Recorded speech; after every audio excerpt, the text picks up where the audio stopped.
Good evening, and welcome to an episode of The Unexpected Detour. Where in life detours are inevitable.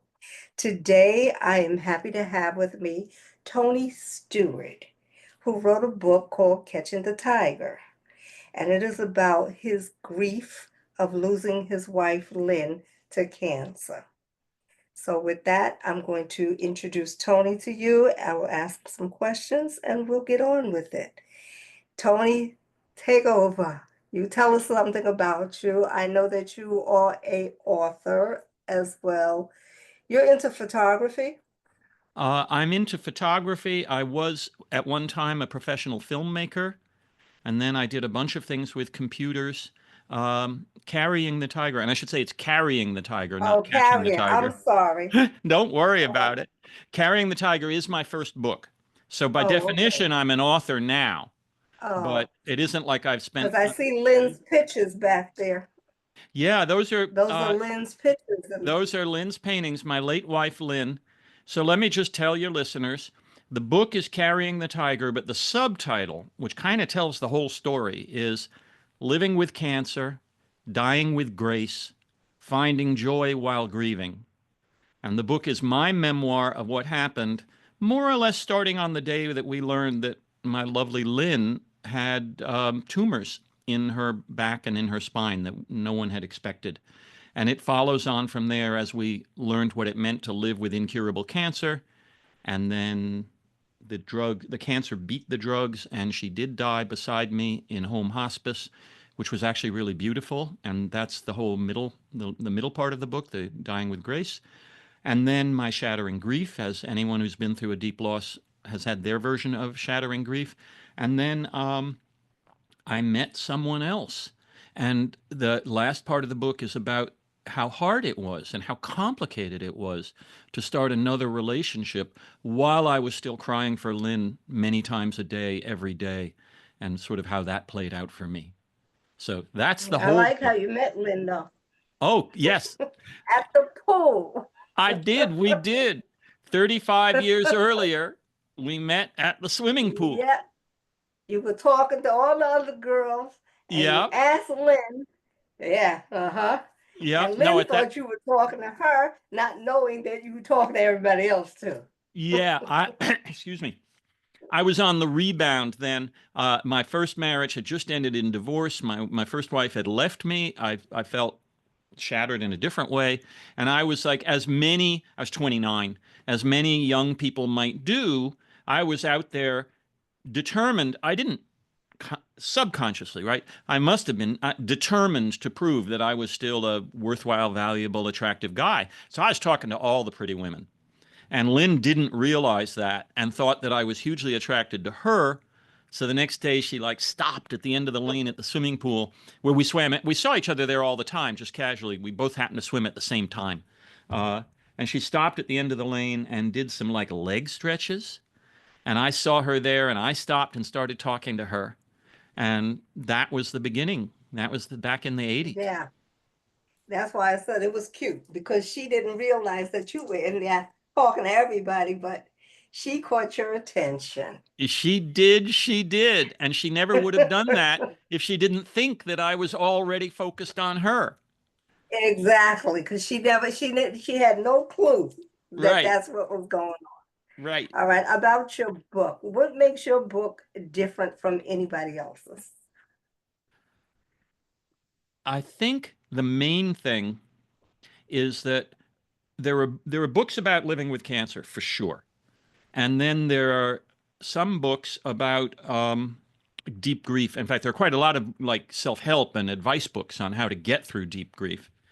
Very few books that tell the story the way mine does, which spans the whole process. First of all, you're with me, you're looking over my shoulder. This is very much you are with me. I'm telling you what it was like to go through these experiences. I'm not like drawing conclusions. I'm not giving you, quote, advice. My idea is just that you'll go through these experiences with me and you'll draw your conclusions and you can see what this is like for me. But what really makes the book special is that it starts at the beginning of this journey, and it keeps going through all three phases that I talked about in terms of the subtitle, which usually are parceled out into different books. You follow me, and it spans 8 or 9 years. You follow me first through this intensive 5 or 6 years with Lynn still alive. We're fighting to learn how to live well, despite the fact that she had incurable cancer and this death sentence was hanging over us the whole time. And there were lots of complications with the medical stuff and the doctors and twists and turns. That's the first part of the book. Then it almost turns into a slightly Yeah, I different. know. I was reading it because I noticed that you didn't want to go to Memorial Sloan Kettering because of things you've heard about it. Yes. Yes. Correct? We started out with a neighborhood oncologist. I live on the Upper West Side of Manhattan, just to say. There's a very good hospital nearby, a branch of Mount Sinai, but also all these famous hospitals not far from me, one of which is Memorial Sloan Because Kettering. you have Lenox Hill is near you too, right? What, say again? Lenox Hill? Lenox Lenox Hill. Hill is We near got you as Lenox well? Hill just across the park from me, Mount Sinai right here, a thing called Columbia Presbyterian, a thing called New York Hospital, NYU. These are like world famous hospitals, most of them.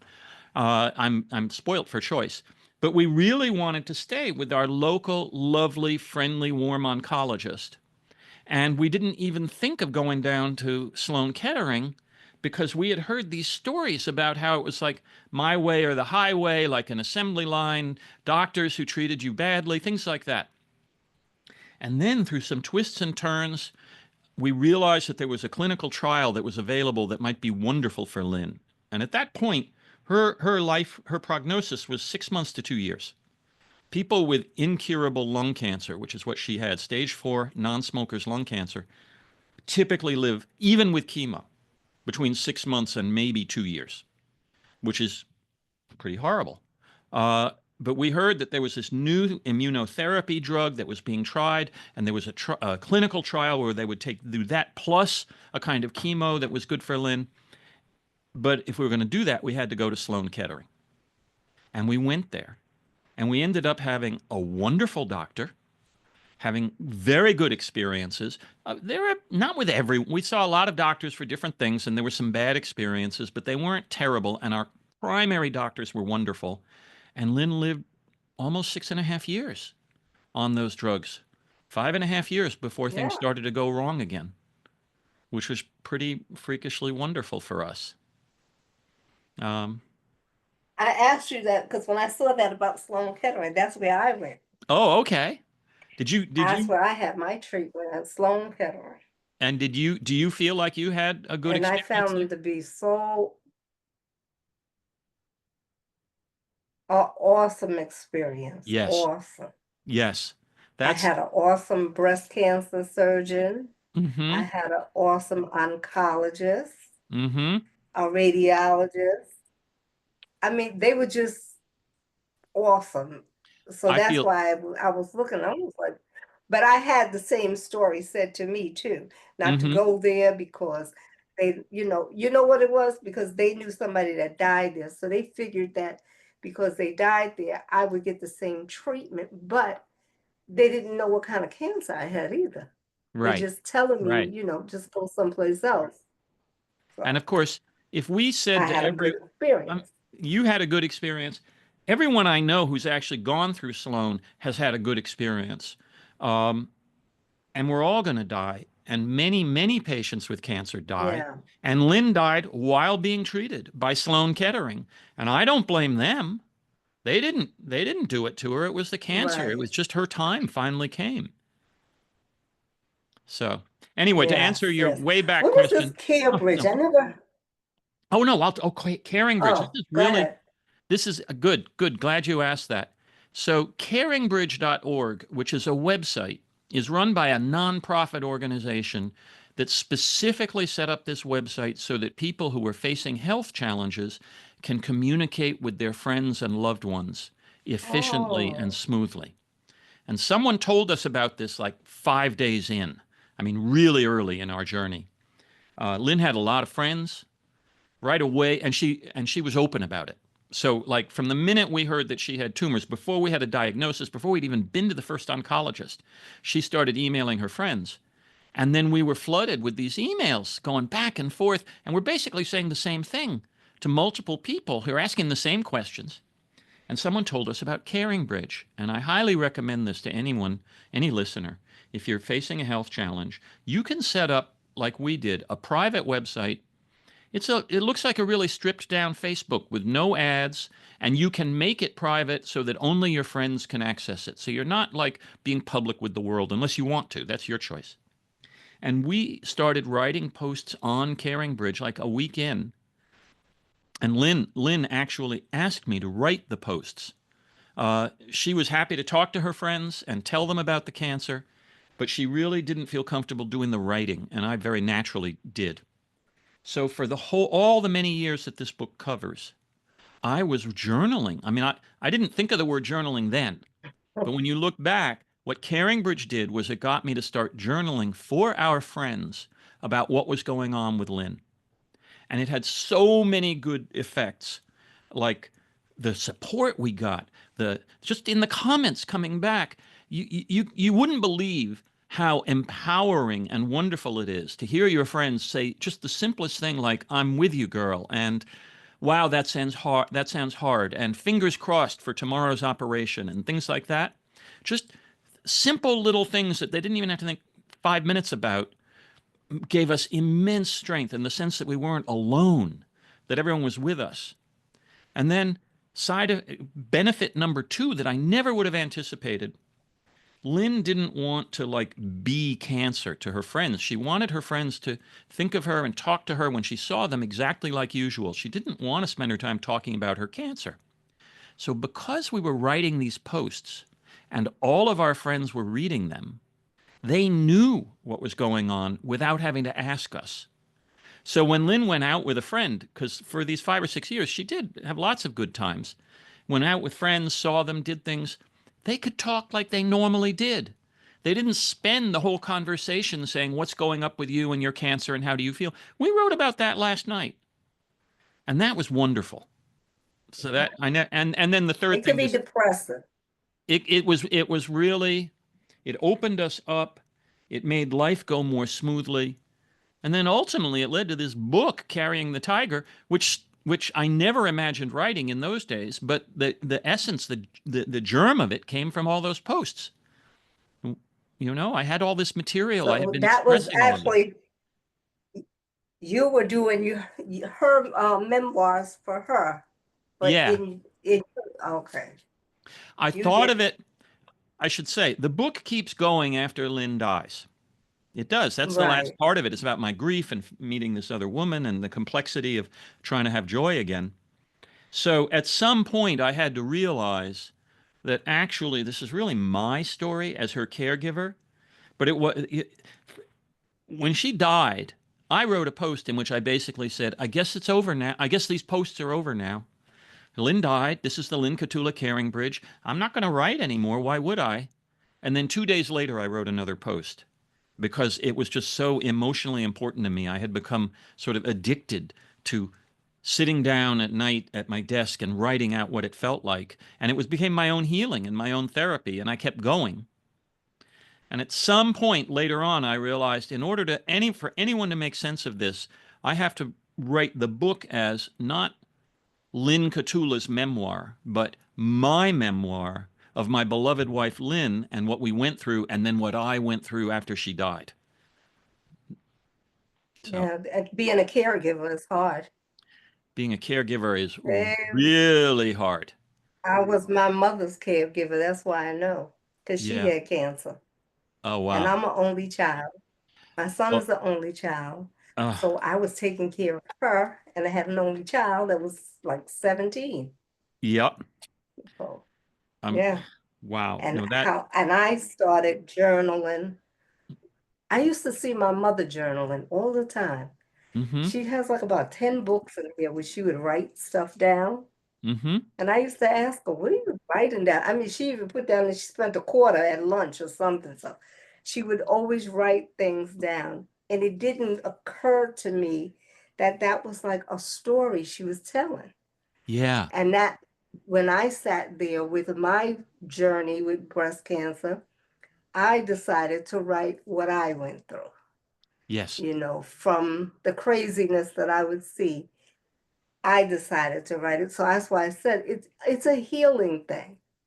It really is healing and it's helpful. And it was a way for you, like me, to tell her story and to give people hope that she had lung cancer, but she didn't have a death sentence like the 2 years they told her. She Right. lived beyond the 2 years, and Yes. that was a blessing. So That was a she got real, to enjoy her life. very Yeah, much so. that was the blessing. She got to live beyond it. Yeah. And I would say, And that's why I said, mm, go ahead, you could go. no, I was going to say, not only Um, did she get to enjoy her life, but I think as with many people who are living with the possibility of dying just hanging over them, we enjoyed life more right. than ever before. And we grew closer together. We were telling each other how much we loved each other more than ever before. I actually look back on those years and I would say a lot of very hard things happened. Her spine started to collapse. The lung cancer had gone into her spine, and that's really was very painful and led to a lot of operations and a lot of twists and turns over the 6 years. So it wasn't all just like, oh, great, we got 6 years. It was more like we had 6 years of which 3.5 or 4 were really hard. Um, but they brought us so close together and our She had to have appreciation. chemo. She had to have, it wasn't chemo. She only had traditional chemo right near the end. She had a version of chemo for most of those years that was a pill she took every day, not an infusion, Oh, okay. and did not have as horrible side effects as traditional chemo. She never lost her hair or anything like that. It did have plenty of side effects, but it's easier on your body than traditional chemo. She was just really lucky because the genetic analysis of her tumors that Sloan Kettering did, and even the earlier doctor did, indicated that some of these drugs would work for her, even though they only work for like 15% of people. That's a lot of people, despite the existence of these great drugs. You either have good luck or you don't. And Lynn had this wonderful good luck that Right. she was able to take less horrible drugs for most of those 6 years. Then they stopped working. Oh, okay. And then she had some Oh, traditional chemo for a while. And she did have infusions of drugs in it's complicated. There's lots and lots of stuff that happened. But now I yeah, know she it's was being treated the complicated whole because I've time. been there. Yeah. Now I've been there, so I know it's complicated because my mother had me looking up all the stuff. Yeah. So she made me go home and look up all of these drugs to see the side effects, what they did, and you know, Yeah. I did what she asked me to do. And Yeah. and How was your I interactions with the go no, go ahead. ahead. I'm No, interested in you your could question. What was the question? How the am I in? interactions you had with the medical staff. In general, rather wonderful. We had Okay. we had some sort of frustrations at one point. It took a while to learn how siloed the different aspects of our medical system are, especially when we were in the early stages trying to find the best treatment for Lynn. We were referred to a great doctor at Yale New Haven Hospital, 2 hours from here, for a friend of a friend. Sent me there for a second opinion, and they told us about this great clinical trial. But then they offered it to us at Yale in New Haven, which was going to be a nightmare because you had to go in like 3 days this week, 3 days next week, and I had a full-time job and have to stay in a hotel. And when we said, "Do they have it in New York?" they basically said, "It's up to you to find that out. We can't help you there." Which I found out very quickly Oh, with like a Google search. And then, right. but it wasn't, these were very nice doctors, but there were like these walls between different parts of our healthcare world in this country, which was very, very frustrating. We found the same Very, thing when, very frustrated. very frustrating. And when we started at Sloan Kettering, the different departments didn't always talk to each other as well as we needed them to. And we had to learn how to navigate and communicate with them. But once we got Right. past that, I will say those doctors were great, and not just the doctors. You're mostly not dealing. You deal with the doctor once a week, once every few weeks, and you're dealing with the nurses and the aides and the technicians, and they were great. People who choose to go work in places like that are saints, are wonderful. They're angels because they're helping you so much. Yeah, I noticed that everybody, they were so friendly. And I had Hmm. to ask, I was like, is this this is what everybody here is like? And they told me they have to be like that because of who they're dealing with. Yeah. They're dealing with people who are terminally ill. Yep. So they have to have that temperament where they understand. Yes. So I got it, I Yeah. understood. For me, I understood that, it was their temperament. I was just amazed because I was like, I've never been to a hospital where people are so nice before.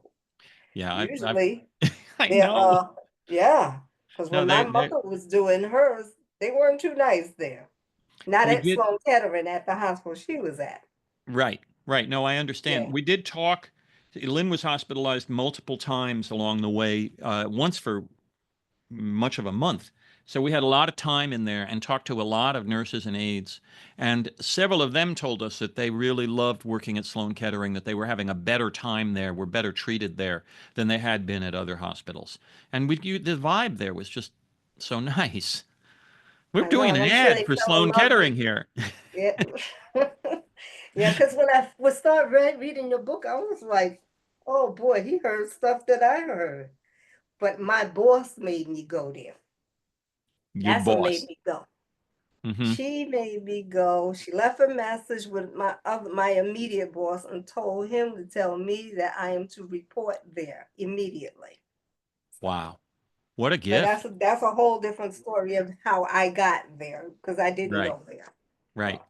So no, Talking about the I temperament, just sorry, talking about the we were talking go about the ahead. temperament of the doctors, and so interesting kind of thing. Uh, across Lynn's many years at Sloan Kettering, we had two different sets of doctors, more than two, but there's the oncologist who we were working with all the way along, who was prescribing the drugs to hold down her lung cancer and the tumors. But then there were the surgeons and various types of surgeons because it was attacking her spine and she had to have several major surgeries and some minor ones. They were actually all wonderful to deal with.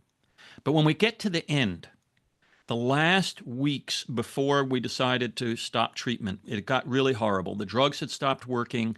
Lynn's body was starting to break down. She had like a broken vertebra in her neck, a broken neck. I mean, just all kinds of horrible stuff. It was becoming like torture. And then I discovered that these two groups played out in sort of the stereotyped classic way. The surgeons wanted her to come back into the hospital and start a course of radiation the next day. When we got the scan that said it's going into her brain, and she's been having this horrible couple of months. We got a phone call from the surgeon's office saying, "We've just seen this scan. We want you to come back into the and start a course of radiation tomorrow morning. Even waiting 2 or 3 days might be too late." And we were sitting there, Lynn and I, talking about this. And I found myself almost trying to talk her into going in because I wanted more time with her. And then the phone rang, and it was our oncologist, who is not a surgeon. And he said, "I'm looking at these reports.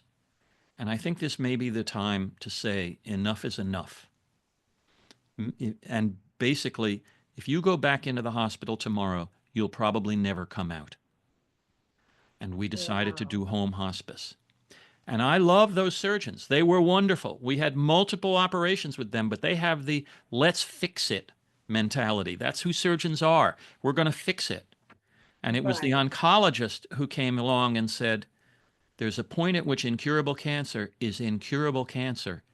And if you want to die at home and have a good death and love," he didn't say all those words. Those were the implied words. He left it to us. But if you want to have your last weeks be peaceful and surrounded by love, don't go back to the hospital. And that's what we did. We stayed home and had the most Well, beautiful few weeks of my that was life. a awesome message that they gave you to just stay home. Yes, stay Yeah, home. Stay yeah. home. And I'm sure Lynn was glad you stayed home with her Oh, because she very probably much. couldn't speak anymore because she was probably in pain, right? She was in pain, but she could still speak. Oh, okay. And actually, in the book, in Carrying the Tiger, I talk about the conversation we had that first night. After, I mean, she could speak. She was having trouble finding the right word.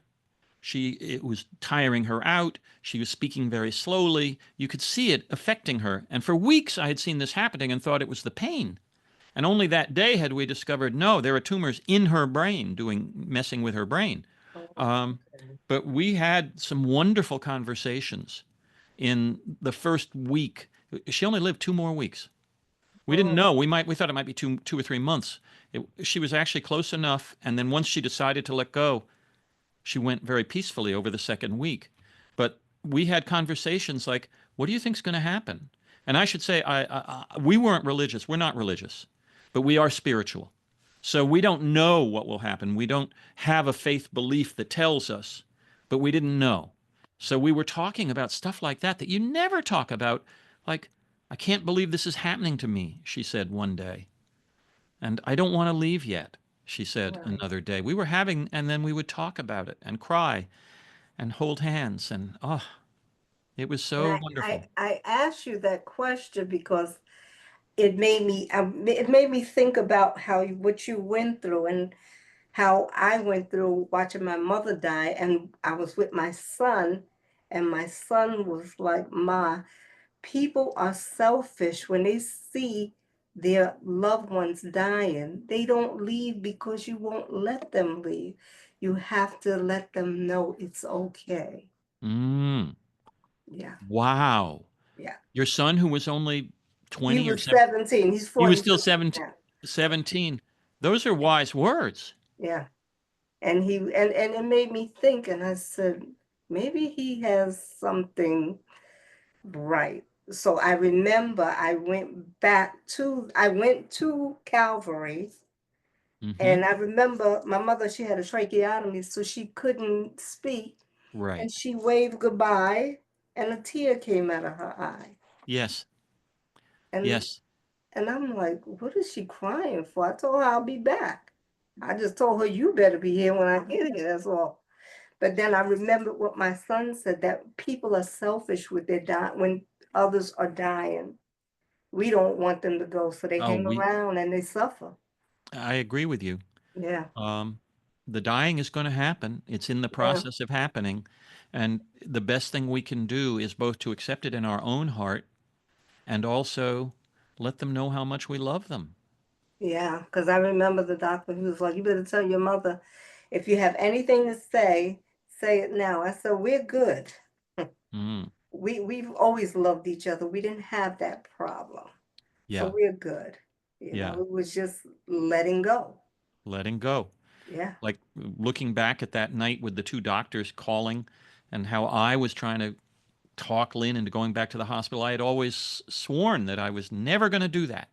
That right. we would do hospice. That we would have not she wouldn't die all hooked up to machines, and I didn't want to let go. Luckily, once we made that decision, I was right there with her in terms of. I even remember one time it was either hours or a day before she actually died. I thought she was dying. I thought that I was going to be imminent, and I was stroked her and I said, "You can let go. It's okay. I love you. Let go." And then it turned out that actually I was a few hours early, but she heard me See, say but it. you told her it was okay. Yeah, And that's what it was. You gave her her release. It's okay. it's okay. Yes. And that was what my son was telling me to tell her. It's okay. Mm-hmm. You know, we're not going to live forever, that I know. But you Yeah. got to be at peace with yourself and let her be at peace knowing it's okay. Yeah. So that's what I did. So, how are you coming along now? I'm sure you still think about her. I still think about her. You never stop grieving. I mean, this No. is this is the thing some people don't understand is there's no time limit to it. You grieve for as long as the person is not with you, Yeah. which is like the rest of your life. But Right. what happens is that over time, eventually, on your own timetable, it's very different for everyone. You start to you have other experiences. You start to be able to enjoy yourself again. You start to enjoy life again, and all of these experiences become loaded onto you, so that the grief takes up a smaller part of your day-to-day life. But I was crying for Lynn just the other day. She died 4 years ago last February. So, and I'm in another relationship now, as I talk about in the last part of the book. And that's been getting better and better. But just the Oh, other day, I'm here in the my girlfriend Cordelia comes and goes. She lives in Minneapolis, and I'm in New York City. But she spends a lot of time with me here. And that whole story of how we met is the last chapter of the book, of Carrying the Tiger. But she's not here now. And I've been alone in the apartment for a few weeks, and I'm surrounded, as you pointed out, on the wall behind me are some of Lynn's paintings. In I front of see me, as I them. sit at my desk, is like a photo of Lynn looking really cute on a shelf. Yes, I have Oh, photos of Cordelia here too. It's not, right. but I have Lynn all around me. But that's who you spent the majority of your life with, Lynn. Absolutely. Yeah. Half of my life Yeah. So with that's Lynn. not going to go anywhere that fast. So, And ever, I hope. And one of the best things about Cordelia, we met, through grief. We met because she had just suffered a loss, and through some coincidences, twists and turns, whatever, I started talking to her, and she to me, about grief and loss and what it was like to get through the day like that. We, and then slowly discovered we were attracted to each other. So it was kind of the opposite of normal dating. Um, but one of the things that she loved about me was that I still had this huge love for Lynn. Because if you're a woman thinking of maybe starting a relationship with a guy, you'd like a guy who's going to be faithful and loving and not walk right. away. And I was not walking away from Lynn. On the other hand, that caused all kinds of complications because I kept comparing Cordelia to Lynn, and I kept feeling guilty about having my relationship Yeah. with You Cordy. felt guilty because Lynn wasn't there. Exactly. Like Yeah. Lynn's looking down on me, and she's going to think, oh, I'm You cheating on probably her. saying, Yeah, or I'm having more fun with this. I've replaced her. I'm having more fun than I did, or whatever. And Cordelia's very different, and we're having different experiences, and it's not the right. same. But Oh, but you're yeah, still working? no, I'm not working. I'm now I'm almost You're 70 now, and you're an author now. well, I am working full time right now, actually. It took me a year and a half to write the book, and now trying to get the word out. We're doing conversations like this and all the other marketing activities to try and get. I'm an unknown author, right? And so it's not like I can just write a book and a million people are going to go hear about it. Don't This has worry, been, when I'm finished, I will put the link in there so they can go get the book. oh, I really appreciate that. Yeah. Because I did another author and Mm-hmm. his his podcast was really good. So Oh, he was the victim of cancer. right. 5 different types. Wow. Mm-hmm. Wow. Yeah. He was a triathlon. Mm-hmm. Yeah. It's it's amazing how some people have both the stamina and personality and the luck to be able to go through that and come out the other end. Yeah. I think Lynn had stamina, personality, and a lot of luck. She had a lot of stamina, but she didn't. She made it 5 or 6 years, which is way more than many people. There was Right. a friend of hers in the cancer group that she was part of, who also started with lung cancer, and it had gone into this woman's brain. It had gone here. It had gone there, and she'd had lung cancer. She'd had cancer for several years before Lynn met her, and had all these horrible different versions of cancer. And I know I saw her an email from her recently that she's still with us 4 years after Really. Lynn died. I mean, it's sort of like the man who wrote that book. But it's this I just want to say, because people, I really think that there's a misunderstanding or a misconception that many people have, that if you just have the right attitude and fight it, you'll have that kind of good luck. And I want to say no. Cancer is unbeatable. But what you can do is, if you're really lucky, you can beat it to a draw. I mean, okay, if you have if you're lucky and you get a you get a tiny lump and it's caught really early and it's stage 1, I could seeing that as I beat my cancer and maybe you will be in remission for the rest of your life. But if you've got a stage 3 or like Lynn had a stage 4, you're living with cancer whether you can see it or not, and you know it in your head. And what you're fighting to do is have a relationship with that cancer and where you can live your life. And you need a tremendous amount of good luck because you can have all the good strength and all the good feelings and all of that people want you to have and still die.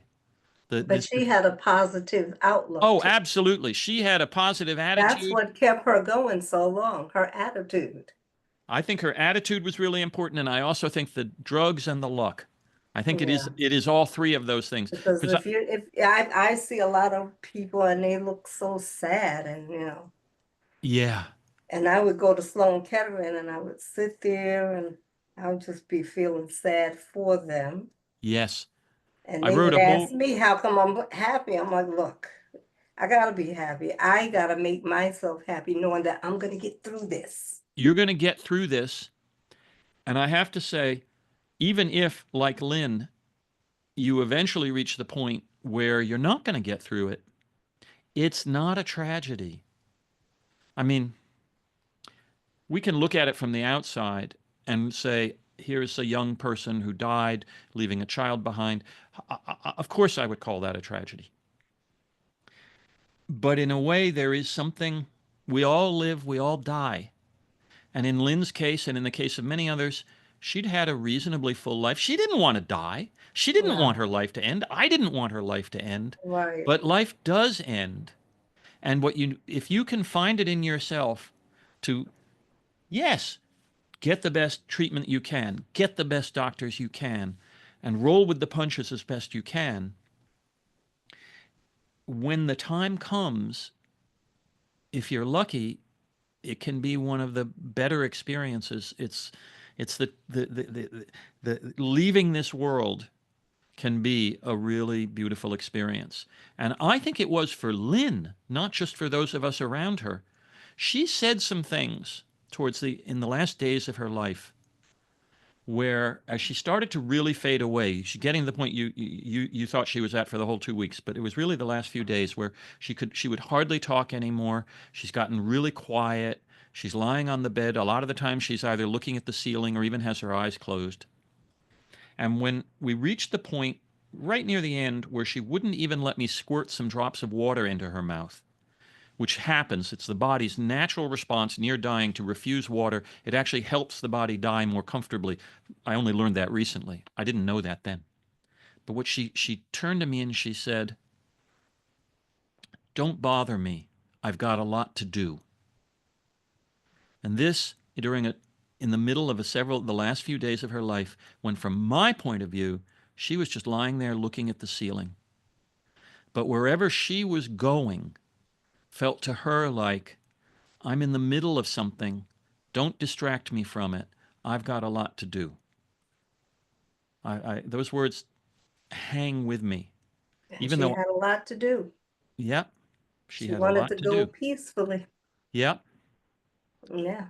And she went So, peacefully. and she went peacefully, Yeah. and which is why I That's see. Yeah, that was her lot to do. She I. just wanted to go. She knew you were there. Yep. She just wanted to be in peace. And Yep. she was in peace. You made her feel in peace, and that's what she did. She left in peace. Yeah. Yeah.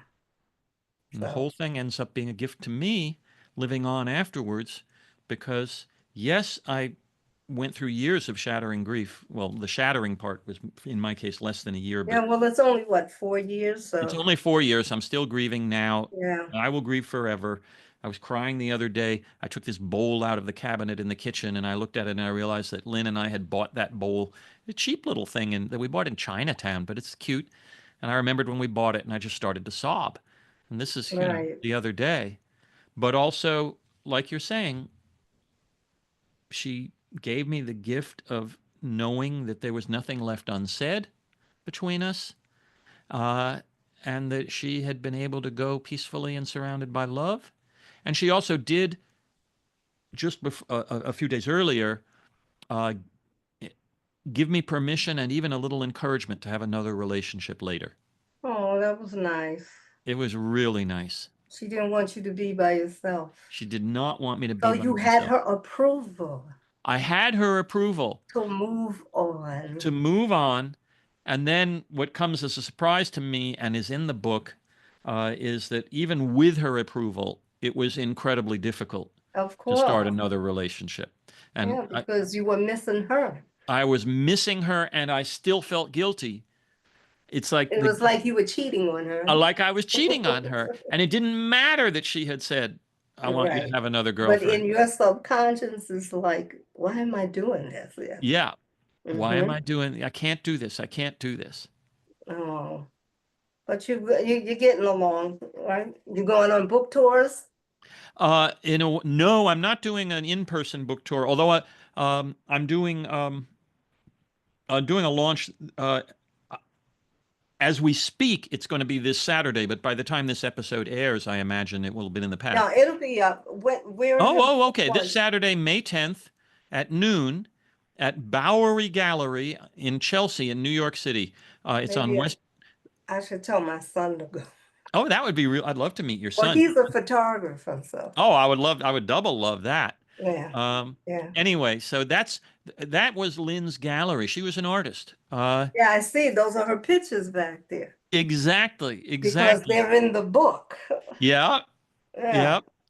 because So, I remember that one right there to my left. That's in uh-huh. the beginning of the book. You're right. Yeah, that's how I know because I was reading it. Yeah, no, I get it. So, Yeah. her paint it's there won't be any of her paintings on the wall at the gallery. She had a retrospective show there a couple of years ago. A friend is having her own show of paintings at the same gallery that was Lynn's gallery and invited me to do a launch, a book Oh, your reading, book and launch. it's a book launch party. I'll read from the book. If people bring a copy of the book, I'll sign it. It's not a bookstore, so I won't have a stack of books that I'm selling. Oh, okay. Don't tell anyone, but I will bring a few in my bag Oh. in case someone shows up who wants to Well, they're buy gonna one from hear me. this, so. I know. But I've advertised it in general as bring your own book because it Oh, isn't a okay. bookstore and it isn't going to be like we have 30 copies sitting here for people Right, to buy. right. You But just I will have a sign them. couple. I will read from Oh, the book okay. and answer questions and sign them. And also don't tell anyone, but I bought a few bottles of sparkling wine to have there too. Oh, okay. So it should be nice. What's the gallery is in Chelsea? The gallery's in Chelsea on West 27th Street in Manhattan. It's called Bowery Gallery. If you go to my website, which you were going to ask me anyway, but my website is TonyStewartAuthor.com. You go to Okay. TonyStewartAuthor.com, you will find on there on the events page the information about it, and I think I even put it in the banner at the top. All the information is there, as well as, of course, as links to buy the book on Amazon or wherever. Oh, okay. Yeah. Yeah, because that's where I saw it on Amazon, but your editor, he sent it, the draft, I guess, that you read. Yes, yes, that's right. But I prefer to read the actual book. mm. Yeah. Well, if you want an actual copy of the book, I'll be happy to send you one. You just Oh, okay. give me your Oh, address after we're off the air. Tell me where to send oh, it. okay, I'll yeah. drop Because one in I the said mail I to you. wanted to read the actual book, Yeah. because I'm doing this at work, I'm reading and then somebody else is sending me their book to read, and I'm like, I can only read, your book is the only one I really started. And that's hmm because you're on Amazon where where you can listen to the book. You Your can listen. audio. Yeah, I've You got the have an audio, audio book. and Yeah. I got the audio book, and also on Amazon they let you look at the first few pages of the Right. ebook or whatever. They But have these features. I purchased the audio of the book. Oh, cool! And that's how I was listening to it. Wow. Yes, because I Well, said I really wanted to hear your story because I found that we had a connection with the caregiving. yes. Yeah. And that was what it was, the caregiving. And I wanted to know how it was for somebody else to be a caregiver. Well, did you reach the part where I have a breakdown from No, I having didn't get tried? to that part yet. Okay, well, that's going Yeah. to come to you. Um, But I know it's hard. it was really hard, and I do want to share this with all of your listeners that um, we all know caregiving is hard because anyone who talks about it tells you that caregiving is hard. In my case, I launched in on this. I did have a full-time job at the time. This was more than 10 years ago. Um, and all these things started happening in Lynn's back, and there were just multiple twists and turns in that first year. And I just kept thinking, I just need to keep, I can do this. I just keep putting one foot in front of the other, take a day off, be with her at the hospital, do my job, work into the middle of the night, whatever, blah, blah, blah. And then eventually I started having physical accidents, weird, stupid accidents from being distracted and tired. That's all in Carrying the Tiger, you know. And then a major bike accident. I used to ride my bike for exercise. And then one day we came back from a doctor's appointment, Lynn and I, which had gone badly, where she did not feel good about it.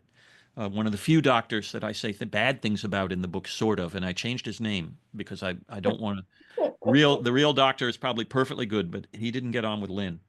Um, we came back and I just collapsed on the bed and started sobbing. And we still had our coats on, saying, I can't do this. I can't do this.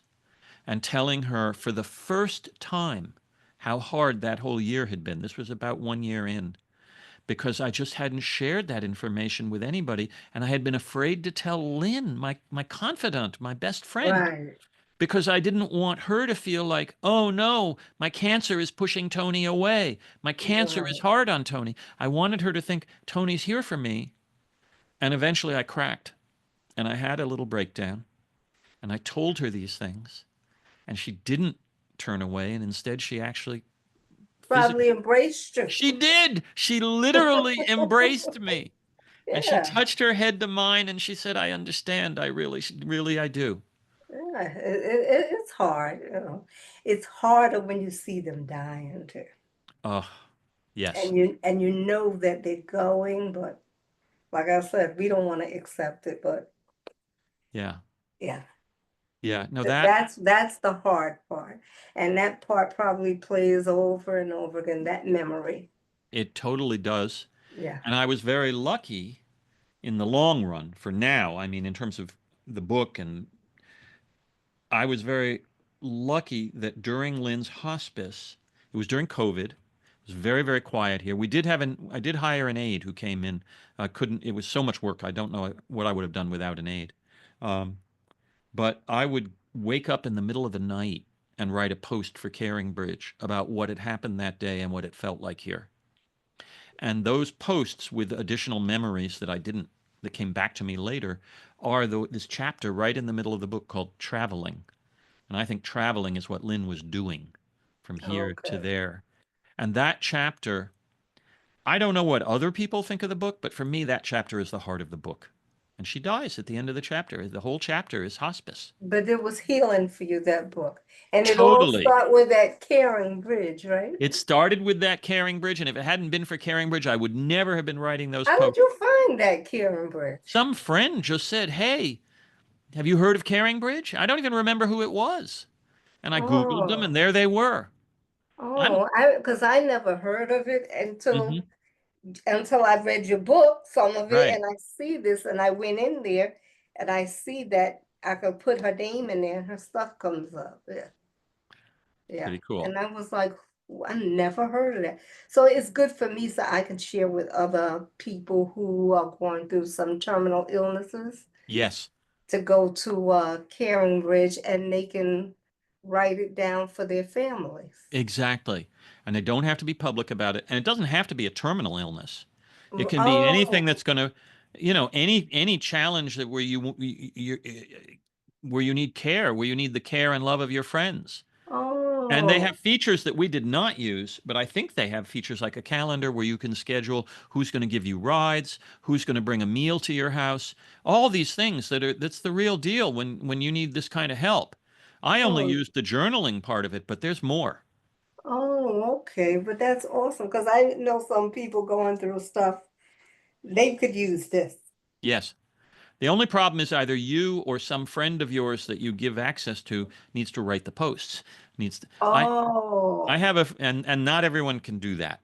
Not every, I mean, emotionally, not, or you have to feel comfortable sitting at your computer and writing something about what you want your friends to know, whatever that may be. And Not true. and that means being open with your friends, which I highly encourage because it worked out great for us, but not everyone feels they can. And it also means just having the temperament and the skills or whatever. I don't mean you have to be a great writer, but You just have to be transparent and honest. yeah, and willing to do it Yeah, and and that's willing to how I do it. started journal. I started journaling, and then I took a chance on podcasting And how do because you feel about, you've been doing this several years now, right? The podcasting? yes, but I was doing it more before. But what happened, I couldn't find any more breast cancer people because they didn't want to tell their story. Oh, wow. It wasn't until recently where I came across these women that were willing to come on in and tell their stories. That's how I got That, that from there. One other woman, she was like, "You want me to get some people?" So she got the people, and that's how I started that part.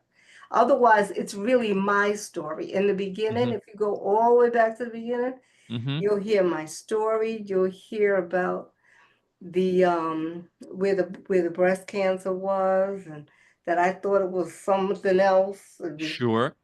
I For thought it six was months, we I thought thought Lynn's it was was something else. stage 2A. I went in there to the hospital. I was like, I know what's wrong with me. And I found out, no, it wasn't that. It was B. Yeah. Yeah. Yeah. For, I for thought I was the doctor then. Yeah. Well, for 6 months, the doctors looked all the wrong places in Lynn because she didn't have any lung symptoms.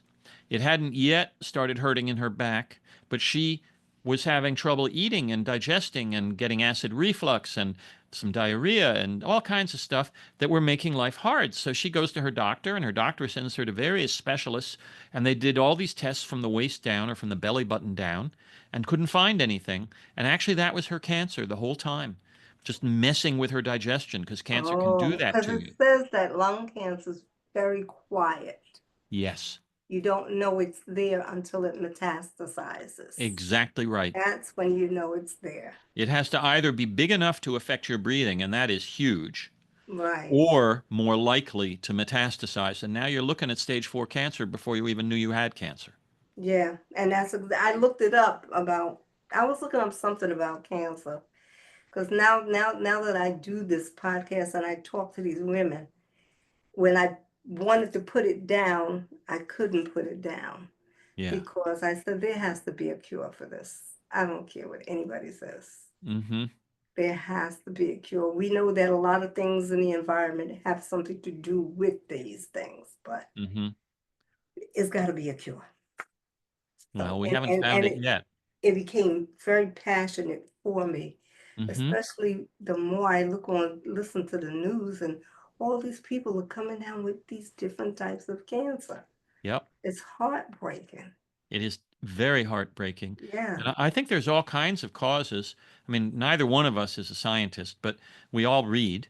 And right. so, of course, there's the environmental causes, the things that mess that you inhale or drink or whatever that mess with your cells. There's also genetics and bad luck in terms of what Yeah, you inherit.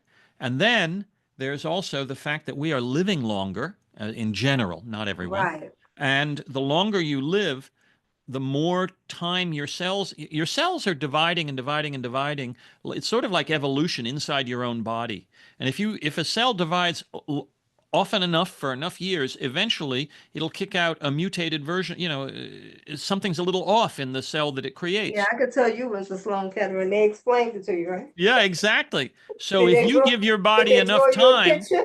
no, I don't remember the picture, They but if drew you, me a picture. oh wow, just by living long enough, the cognitive issues start coming in just because so many people are older that we didn't have enough older people to realize what goes Right. on in so many brains, most of our brains, if we live long enough. And also cancer starts happening even if you lived by a pure lake and ate nothing but perfect vegetarian, whatever perfect food, and breathed And that's only what I clean air, tried to you could tell still get somebody. cancer. You could be the healthiest person Yeah, and you can still get cancer. absolutely. So, I always make a point of saying that Lynn's cancer was, quote, non-smokers' lung cancer. Because if right. I don't say that, everyone quickly assumes, They'll oh, think she she's did it to herself. smoking. Yes. Yeah. And there is a lot of smoking can cause, we know that can cause Right. cancer, but more than half of all lung cancer happens without the person ever being a smoker. I know. That's why I said it has a lot to do with the environment and everything. Yep, all those things. All this carcinogenics out there and Yep, yeah, all those of are, that. And yeah. then, like you said, the food we eat. So then Hmm. you got to be careful with the food you eat. And if you drink water, you gotta have not that plastic bottle or have the Exactly. We're yes. lucky. We live in New York City. I can, if we want to, and I would encourage any New Yorker, drink the tap water. It's safer for you than I the don't bottled have tap water. water up here. Okay. I'm in Well, Dutchess County. The water's all right. Okay. So, no, in the no. city, the water's good. In the city, I'm lucky then because we got, Yeah. the water's good here, and I've been drinking tap water as being healthier for me than bottled water. Yeah, that water in the tap in the city is good because it's coming from what It's the coming from, Catskills. yeah, it's coming from those reservoirs upstate, Yeah, the so it Catskills, and tastes then good. in the Yeah, reservoirs in Dutchess County that actually are all dedicated to feeding New York. It comes down from the Catskills to Dutchess right. County and then down to here. And we don't get that. We get whatever we get. Yeah, It's disgusting. Yeah. yeah, So I get I it. drink the bottled water, Yeah, but I no, don't you, drink it out the bottle because I have the filtrated oh, the water. filter thing. Yeah, Yeah, yep, that so makes I'm sense. good. Yes, but anyway, Tony, I am going to end this, and it was really a pleasure. You're more than welcome to come back on again. Oh, thank you.